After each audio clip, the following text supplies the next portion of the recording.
Muito bem, eu quero conversar com você hoje sobre um tema empolgante, porque nós estamos no período do Natal e eu vou falar sobre a encarnação do Verbo.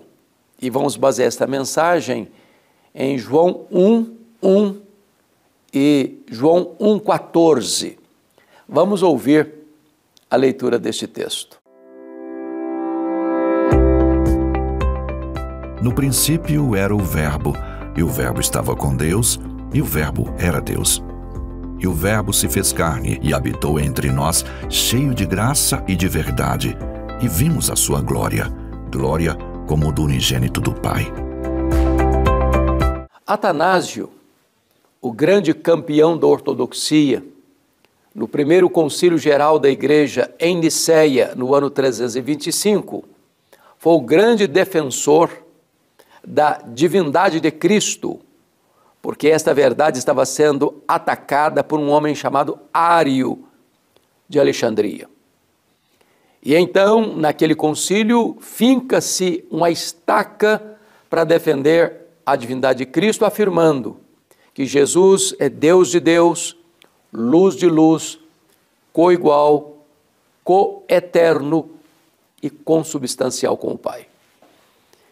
O evangelista João, já no final do primeiro século, escreve o Evangelho para defender esta verdade gloriosa de que o Verbo, Jesus, é Deus e homem ao mesmo tempo. Ele tem duas naturezas, a natureza divina e a natureza humana. Perfeitamente Deus, perfeitamente homem. E aqui no capítulo 1, verso 1, ele defende a divindade do Verbo. No princípio era o Verbo, e o Verbo estava com Deus, e o Verbo era Deus. É claro que você percebe aí que o verbo ser não está no pretérito perfeito. Ele não diz no princípio foi o Verbo. Está no pretérito imperfeito. No princípio era o Verbo. Isso significa que quando tudo teve um princípio, e a Bíblia diz que no princípio criou Deus os céus e a terra, o Verbo já existia. Portanto, o Verbo preexiste ao tempo, ao início, ao princípio, à história. Se o Verbo preexiste ao princípio, significa que ele é eterno. E como a eternidade é um atributo exclusivo de Deus, então o Verbo é Deus. Esta é uma coisa sublime para entender, porque só Deus é eterno. E se o Verbo é eterno, então ele precisa ser Deus. E o texto prossegue e diz, ele estava com Deus. E a ideia aqui é de estar face a face com Deus. Se Deus é um ser pessoal, e Deus é um ser pessoal, então o Verbo não é um ser impessoal como pensavam os gregos, mas um ser pessoal da mesma essência, da mesma substância. E o texto conclui assim, e o Verbo era Deus. Não um ser inferior a Deus, como pensara Ário de Alexandria, não apenas um ser superior aos anjos, mas um ser da mesma essência, da mesma natureza, tendo os mesmos atributos, realizando as mesmas obras. Então o Verbo é eterno, o Verbo é pessoal, o Verbo é divino. Ele é perfeitamente Deus. Mas agora, no versículo 14, João vai nos mostrar o outro aspecto, a outra natureza, que ele é uma só pessoa, com duas naturezas distintas. E agora vamos ver a perfeita humanidade do Verbo, quando João diz assim, e o Verbo se fez carne e habitou entre nós, cheio de graça e de verdade. E vimos a sua glória, glória como do unigênito do Pai. Esse é um grande mistério. E Atanásio, que defendeu essa verdade em 325, no quarto século, escreveu um livro tratando do maior mistério do cristianismo, a encarnação do Verbo. Por que um grande mistério? Note comigo. E o Verbo se fez carne. A pergunta é, que verbo? E a resposta é, o Verbo autoexistente, infinito, imenso, eterno, imutável, onipotente, onipresente, onisciente, transcendente. Quando diz que o Verbo é transcendente, significa que ele é maior do que tudo quanto existe, do que tudo quanto foi criado. Se nós perguntarmos para um astrônomo qual é o tamanho do universo que foi criado, ele responderia: bom, eu não sei precisamente. Nenhum homem é capaz de sabê-lo. Sabemos, entretanto, que o universo não é infinito, porque a infinitude é um atributo de Deus. Mas o que os cientistas conhecem, sabem e afirmam é que o nosso universo tem mais de 93 bilhões de anos-luz de diâmetro. Isso significa que se você voasse a velocidade da luz, 300 mil quilômetros por segundo, nesta velocidade, você demoraria mais de 93 bilhões de anos para ir de uma extremidade à outra do universo. Pois o Verbo, sendo Deus e sendo transcendente, é maior do que o universo. Numa linguagem bíblica, nem o céu dos céus pode contê-lo. E agora ele se esvazia a si mesmo, a ponto de tornar-se um zigoto, um embrião, um feto, um bebê, que nasce de uma virgem e é colocado num coxo de animal, numa manjedoura. Aquele bebê é o próprio Deus, Criador dos céus e da terra.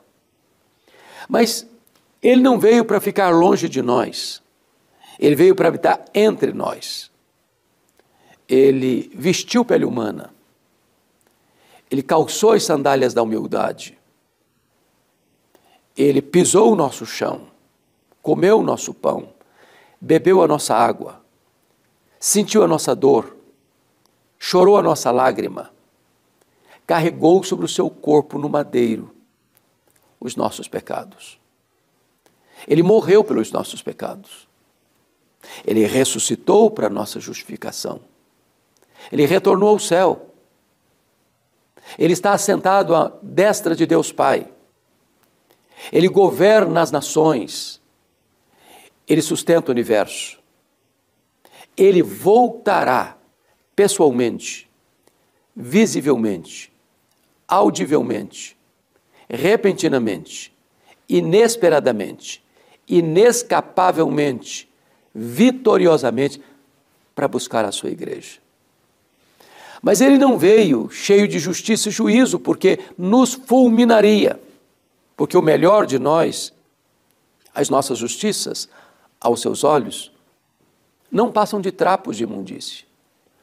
Por isso ele veio cheio de graça e de verdade. Nos apanhou sujos, contaminados, depravados, condenados, mortos em nossos delitos e pecados. E ele nos deu vida, e ele nos lavou, e ele nos restaurou, e ele nos transformou, e ele nos fez assentar com ele nas regiões celestes, acima de todo principado e potestade. E João conclui esta verdade magna do cristianismo, a encarnação do Verbo, dizendo: e vimos a sua glória, glória como do unigênito do Pai. É bem conhecido de todos que a glória não é um atributo de Deus, como o é a santidade, a justiça, a misericórdia. Glória é um termo que retrata todos os atributos de Deus, na sua manifestação e resplendor máximo. Quando Deus enviava um profeta, lá no Antigo Testamento, ele enfatizava um ou outro dom. Por exemplo, Isaías enfatizou a santidade, Amós a justiça, Oséias a misericórdia. Porém, quando Jesus veio, ele veio para revelar não este ou aquele atributo, mas o próprio Deus, na sua plenitude, porque ele era a exata expressão do ser de Deus. Ele é o resplendor da glória. Nele habitou corporalmente toda a plenitude da divindade. Por isso ele podia dizer: quem me vê a mim, vê o Pai, porque eu e o Pai somos um. Então, estamos aqui diante da grande verdade de que Jesus é Deus e Jesus é homem. Perfeitamente Deus, perfeitamente homem. Uma só pessoa com duas naturezas distintas, pois esta é a mensagem do Natal que se aproxima. Porque a grande verdade que o Natal celebra é que Deus se fez homem, que o eterno entrou no tempo, que o infinito tornou-se finito, que aquele que nem os céus dos céus pode contê-lo, se esvaziou e assumiu a forma humana. E a este Jesus, o Jesus do Natal, é que nós adoramos, é que nós celebramos, é que nós proclamamos. Que você hoje comemora o Natal que se avizinha, nesse entendimento de que Jesus, sendo Deus, se fez homem, sendo eterno, entrou no tempo, sendo bendito, se fez maldição por nós, sendo santo, se fez pecado por nós, para morrer em nosso lugar, para nos dar a vida eterna. Eu vou orar com você. Deus, eu quero te agradecer pelo privilégio de compartilhar esta mensagem. E eu te peço que tu apliques esta mensagem ao coração daqueles que nos assistem. Em nome de Jesus. Amém.